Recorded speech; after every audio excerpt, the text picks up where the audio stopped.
Today I'm going to give you a 4-part formula you can use to become way more persuasive after this.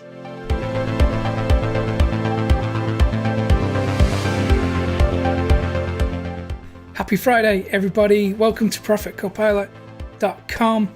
My name is Mick MEANEY and this is all about helping you to get better results online. So today I'm going to show you how to write really persuasive emails and messages.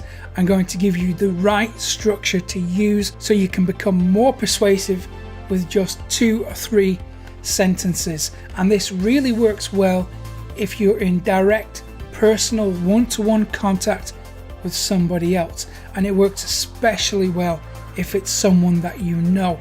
So the formula that I'm going to give you can be applied to any form of communication with anyone. So you can apply this to your email list, on blog posts, videos. It doesn't really matter. The structure, the format works regardless of the format and the medium you choose. And it can also be used with people you know. And it works especially well when you're dealing with someone that you have previous contact with. So the ideal usage for this is when you want some help or you need something from somebody. And we've all been in that situation where we need a favor, don't we? So what do? We write an email or we write a Facebook message and we send it to them, and then fingers crossed they'll get back to us and help us out. So first I'm going to show you a standard message that we're all guilty of sending. So this is the kind of thing that we tend to say. So we might say something like, "Hey Bob, how are you doing? It's been a while and I'd love to catch up with you. By the way, I have a new Facebook page.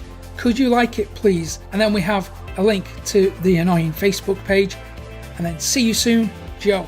So we've all sent messages like that. We've all received messages like that. So can you see what's wrong with this? Because we all receive these kind of messages and we all send them, we know the score, right? And when you're on the receiving end of this kind of message, you know that Joe, who was sending the message, well, he doesn't really want to catch up. He's using that as a way to segue into his real purpose, the real agenda behind the message, which is he just wants you to like his Facebook page. No harm in that. That's not a bad request. It's if you do that, if you contact people and ask them to like your pages or take action, good for you. Brilliant. You're doing the right thing. But how you do it, if you're following this kind of structure, it has to change. Because here we can see that Joe is trying to be charming. He's trying to be friendly and he's trying to deliver significance and show that he cares about you. And that in itself is a really positive thing. I'm not knocking that at all, but the way that he's going about it is wrong. Now, he might genuinely care about you and your friendship. He might genuinely want to catch up, but it seems like the message has a thinly veiled agenda. So let's change the structure. Let's keep all the same words, keep all the same sentences. Let's just change the structure a little bit and see what happens. So now we say something like, "Hey Bob, I have a new Facebook page. Could you like it please?" And then the link to the annoying page. "By the way, how are you doing? It's been a while and I'd love to catch up with you. See you soon, Joe." See the difference? Just that little change changes the entire perception of the message. And we haven't changed any words. We haven't changed any sentences. All we've done is rearranged the order of the message. Now, instead of being a little bit underhanded, a little bit veiled in what we want, we are now directly leading with what we want. We are asking in a very direct and upfront way that we want something from them. We need their help. We have no hidden agenda here. And people respect and respond to people who have the balls, the honesty to come up front and say what they want to say and ask for the help that they need. People value this kind of transparency. And once we've asked them for a favor, then we can follow up with the personal touch. And this is where you deliver significance.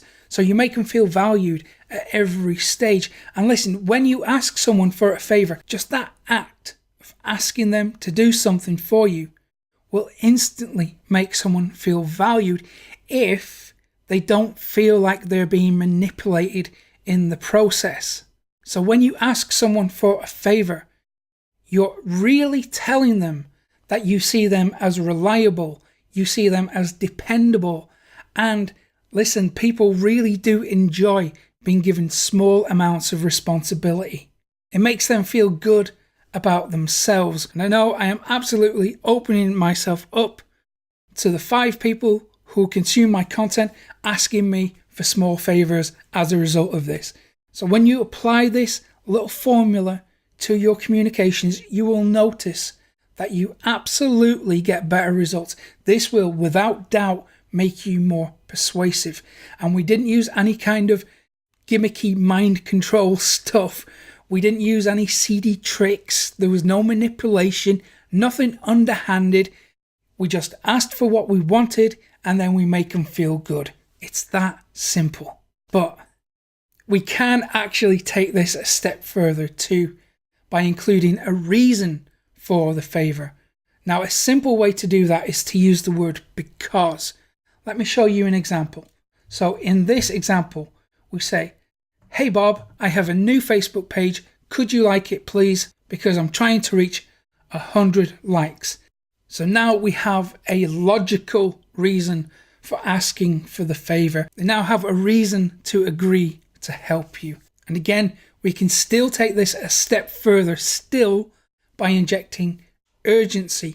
If we set a deadline, we can gently increase the pressure just a little bit. So have a look at this example. "Hey Bob, I have a new Facebook page. Could you like it, please? Because I'm trying to reach 100 likes before the end of the week." So we've raised the stakes just a little bit. We've given them a time limit. We've set a deadline that they need to comply by if they want to help us. And this will make people more inclined to take the challenge and deliver the help to you that you need. So what we've really done here is we have layered the emotional triggers in the communication in a very positive way. So the formula is, first, we directly ask for a favor. Then we give a logical reason for them to comply with it. Next, we inject some urgency so they take action quickly for us. And then finally, we end with delivering significance. We make them feel significant to us. We make them feel good about themselves. So this simple 4-part formula will increase your success rate without question. But let me give you a little bit of a warning. Okay, the very first time that you do this, it's going to feel really strange. It will feel counterintuitive and you will be tempted to return to the old way of doing it because that's what feels safe and that's what we've always been told to do. But that way, the first example that I gave you, that is the most insincere way to ask someone to help you out. It's not authentic. There's clearly a hidden agenda at work, and it makes it seem like you're only interested in what you can get from that person, which isn't cool. So there's nothing to stop you from using this. Try it out. You will be amazed with the results that you get. So I'm going to leave it there for today. Remember, you can do this stuff. This stuff is simple. Anyone can do it. No matter what kind of experience you have, you can do this. So thank you very much for checking this out. If you've liked it, if you found it immensely useful, hit the like button below. Subscribe to the channel too. I'd love to have you on the channel with me because I know that we're going to get on really well. So hit the little notification bell and you'll get another one of these from me on Monday. So thank you very much for checking this out. Hope you've enjoyed it. Have a fantastic weekend and I will see you again on Monday. Take care.